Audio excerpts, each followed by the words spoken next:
Oil companies के अंदर से जो खबरें आ रही हैं वह रोंगटे खड़े कर देने वाली हैं। यह 3 रुपए की बढ़ोतरी तो उनके कुल घाटे का सिर्फ 10% है। यानी आने वाले दिनों में आप और हम 25 से 30 रुपए प्रति लीटर की और भारी भरकम बढ़ोतरी का सामना करने वाले हैं।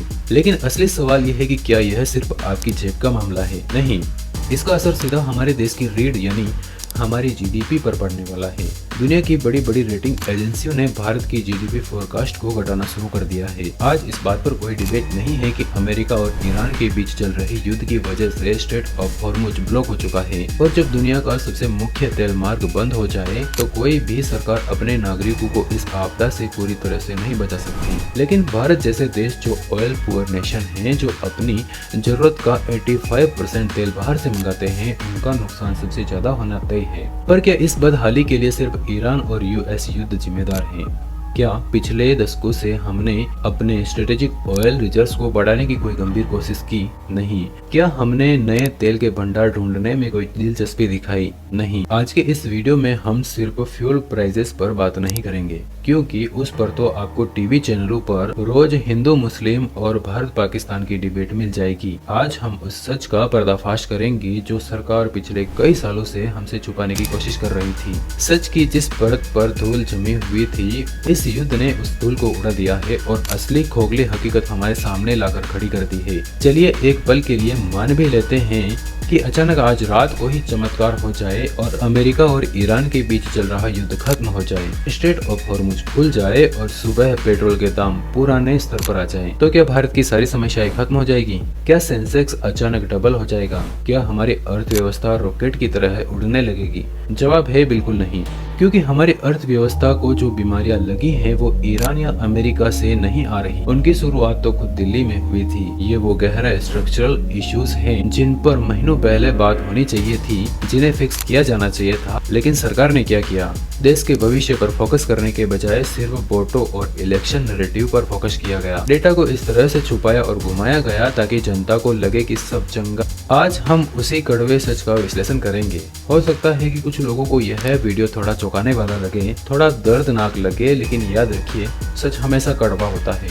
इस पूरे खेल की क्रोनोलॉजी को समझिए। जब सरकार कहती है कि चिंता करने की कोई जरूरत नहीं है, असल में आपको उसी समय सबसे ज्यादा स्ट्रेस लेना शुरू कर देना चाहिए। आज से ठीक 2 महीने पहले जब कमर्शियल गैस सिलेंडर के दाम बढ़े थे, तब सरकार ने एक सर्कुलर जारी किया था, अफवाहों पर ध्यान न दें, केवल वेरीफाइड और सही जानकारी ही फैलाएं।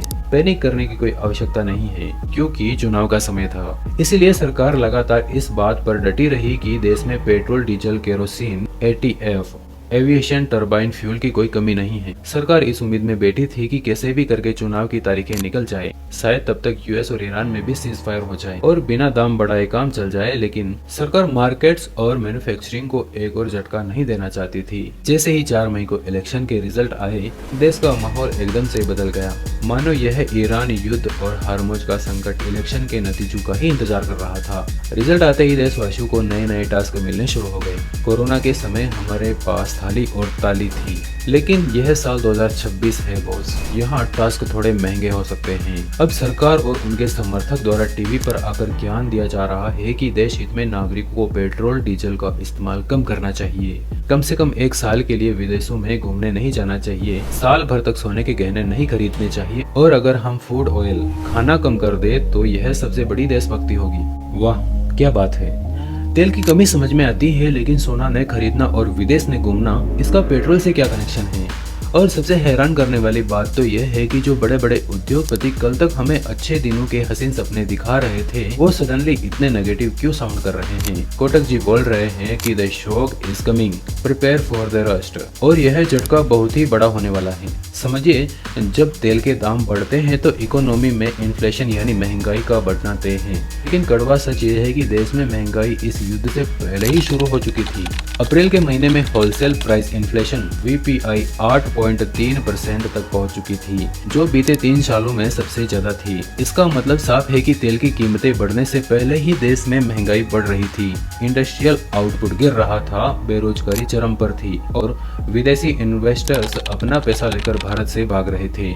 सरकार अब जाकर धीरे धीरे यह मान रही है कि हालात बद से बदतर हो चुके हैं और उनके पास छुपाने के लिए अब कुछ बचा नहीं है। अगर हम व्हाट्सएप यूनिवर्सिटी के फॉरवर्ड से बाहर निकलकर देखें तो समझ में आएगा कि यह प्रॉब्लम टेम्पररी नहीं बल्कि स्ट्रक्चरल है। ग्लोबल ब्रोकरेज फर्म बर्स्टीन ने एक गंभीर वार्निंग इशू की है। उनका कहना है कि इंडिया अंडर डिलीवर करने के रिस्क पर है, यानी इस देश में पोटेंशियल तो बहुत है लेकिन परफॉर्मेंस उस हिसाब से बिल्कुल नहीं है। इसकी सबसे बड़ी वजह क्या है? हमारे देश की लगभग 40 से 45% वर्कफोर्स आज भी खेती पर निर्भर है, लेकिन हमारी जीडीपी में एग्रीकल्चर का कंट्रीब्यूशन सिर्फ 15 से 16% है। और सबसे बड़ी बात यह है कि लोग शहरों से नौकरियां छोड़कर गाँव की तरफ जा रहे हैं, खेती में घुस रहे हैं क्योंकि शहरों में नौकरियां बची ही नहीं है। दूसरी तरफ मैन्युफैक्चरिंग सेक्टर्स जो बड़े पैमाने पर जॉब्स क्रिएट कर सकता है, वो हमारी जीडीपी का सिर्फ 16 या 17% हिस्सा ही है।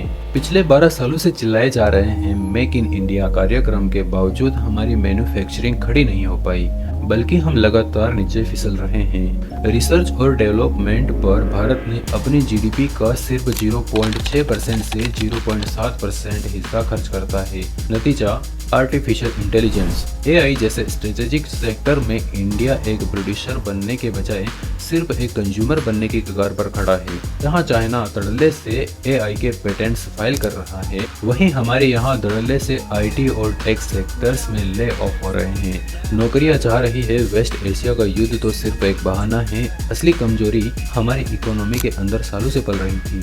अब जरा शेयर मार्केट का हाल देख लीजिए। इस साल हमारा सेंसेक्स 8% नीचे गिर चुका है। मजेदार बात देखिए, जिस अमेरिका ने ये युद्ध छेड़ रखा है उसका मार्केट टेक्नोलॉजी और एआई स्टॉक्स के दम पर अपने ऑल टाइम हाई पर चल रहा है, लेकिन भारत का मार्केट क्रैश हो रहा है। क्यों? क्योंकि विदेशी इंस्टीट्यूशनल इन्वेस्टर्स FIIs ने सिर्फ इस साल हमारे बाजार से 1.8 लाख करोड़ रुपए निकाल लिए हैं।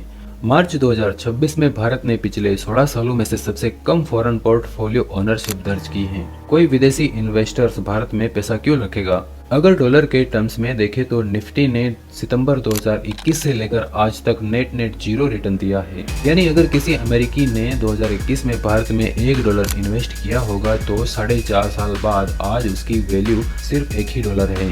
रुपए के टर्म्स में जो भी गेन दिखता है वह सिर्फ डॉलर के मुकाबले रुपए के गिरने की वजह से डाइल्यूट हो चुका है। और सबसे बड़ा झटका, इस साल इंडिया दुनिया की 5th लार्जेस्ट इकोनॉमी के पायदान से फिसल कर फिर से 6th पायदान पर पहुंच चुका है। तो वो जो 3rd लार्जेस्ट इकोनॉमी बनने का ढोल पीटा जा रहा था उसे तो भूल ही जाइए। IMF के अप्रैल 2026 के डेटा के मुताबिक कैपिटा जीडीपी प्रति व्यक्ति आय के मामले में आज भी हम बांग्लादेश से पीछे हो चुके हैं। द इंडिया स्टोरी का जो नैरेटिव बेचा जा रहा था वो अब पूरी तरह से ओवरडेटेड लगने लगा है। हमारी रियल जीडीपी पिछले 7 सालों में सिर्फ 5.5% की दर से बढ़ रही है, जबकि पिछले 12 सालों में यह 6.2% थी। यानी हमारी ग्रोथ रेट बढ़ने के बजाय कम हो रही है। जनता को यह सब इसलिए पता नहीं चल रहा है क्योंकि सरकार नंबर्स को इधर उधर करके कभी फिलिप कोटेलर अवार्ड का नैरेटिव चलाकर डेटा को हमेशा अपने फेवर में दिखाती थी। पिछले साल IMF ने भी अपनी रिपोर्ट में हाईलाइट किया था कि भारत सरकार के इकोनॉमिक नंबर्स और आंकड़ों में फेरबदल की आशंका है। लेकिन कहते हैं ना कि झूठ बोलते बोलते एक दिन आप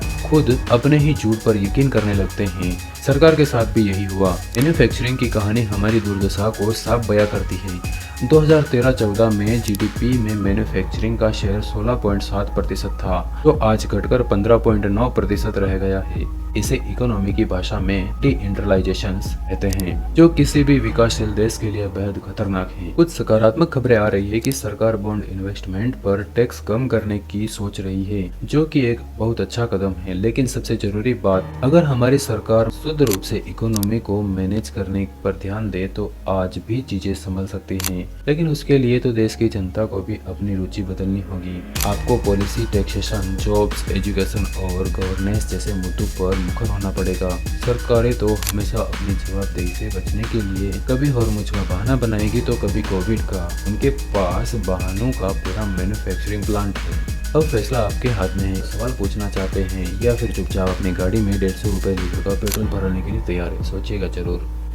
जय हिंद।